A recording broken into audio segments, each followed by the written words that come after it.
میری رات کا چراغ، میری رات کا چراغ، میری نیند بھی ہے، میری نیند بھی ہے۔ چراغ کے معنی دیا، روشنی۔ مفہوم: میرے محبوب تم میری رات کا چراغ اور تم ہی میری نیند ہو۔ تشریح: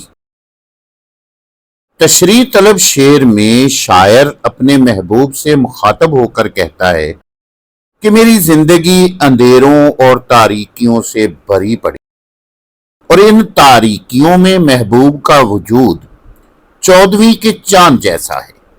میرے محبوب کی وجہ سے میری زندگی کے تمام مصائب چھٹ جاتے ہیں، ختم ہو جاتے ہیں۔ محبوب کا ہونا ہی میرے جینے کا سہارا ہے۔ میری زندگی اور میری کل کائنات تم ہی ہو۔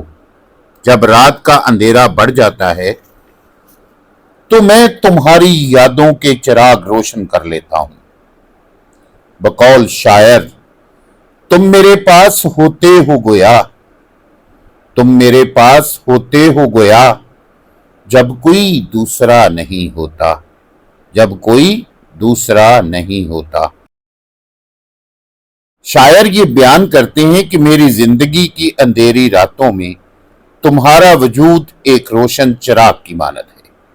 تمہارے ہونے سے میری زندگی کا تاریک سفر روشنی میں ڈل جاتا ہے۔ تمہارا ہونا میرے وجود میں اجالا اور نور بھر دیتا ہے۔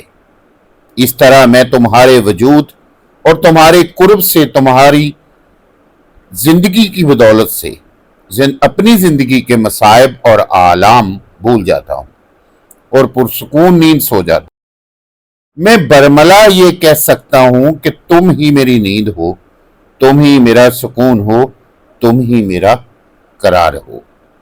بقول شاعر: دل میں یوں جلتے ہیں یادوں کے سہاروں کے چراغ، دل میں یوں جلتے ہیں یادوں کے سہاروں کے چراغ، جیسے روشن ہو سرے شام ستاروں کے چراغ، جیسے روشن ہو سرے شام ستاروں کے چراغ۔ نیکسٹ ویڈیو میں شعر نمبر 4 کی تشریح ملاحظہ کیجئے۔ مجھے دیں اجازت۔ اللہ حامی و ناصر۔